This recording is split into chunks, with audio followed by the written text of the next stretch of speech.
Hi, Dave Scotland for cgswat.com, and today we're going to take a look at a little bit of UFO hoax footage. And but before we do, I do want to stress that it's not advisable to use this for any sort of fraudulent behaviour. It's ideal for friends, family, workmates, and to put in your show reel. But yeah, be very careful with how you use this technique and where you place the footage, and make sure that you state that it is in fact a fake piece of footage, because you don't want the wrong sort of people knocking on your door one day. Okay, so we'll get started. This is the effect that we're actually going for, where I've got a bit of a UFO object on the horizon here. It sort of tracks across the horizon and then takes off up into the atmosphere. And we're going to be basically the tutorial's more to do with stabilization of very shaky handheld style footage.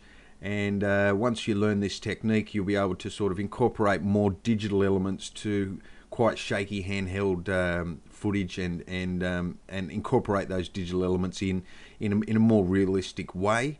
You'll notice that I've gone for an effect over on the horizon, and it's quite faded out to sort of match the hills on the background, and I've got a bit of motion blur on the trajectory when it speeds up, and all of these elements just sort of bring a little bit of realism to the shot. I've even got a little bit of noise grain over the top of the entire image, in case someone wants to go in tight and scrutinize the footage. They'll see that noise grain over the top, and it matches over both elements. And these are all just sort of visual cues that you can try to hit to bring a bit of realism to the shot. So that's the image that or the effect that we're trying to hit.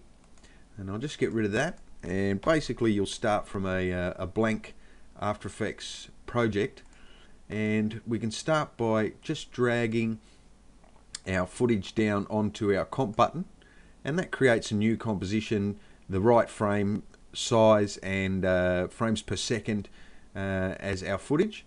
And if we highlight that in our projects, we can hit enter and just rename it footage,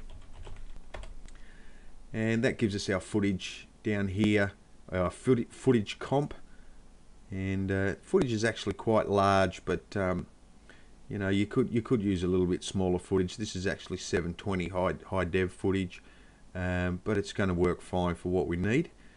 And notice also that there is a foreground element that comes through the shot, and we'll be dealing with how to get around any sort of loss of tracking data with that foreground element as well. It's sort of a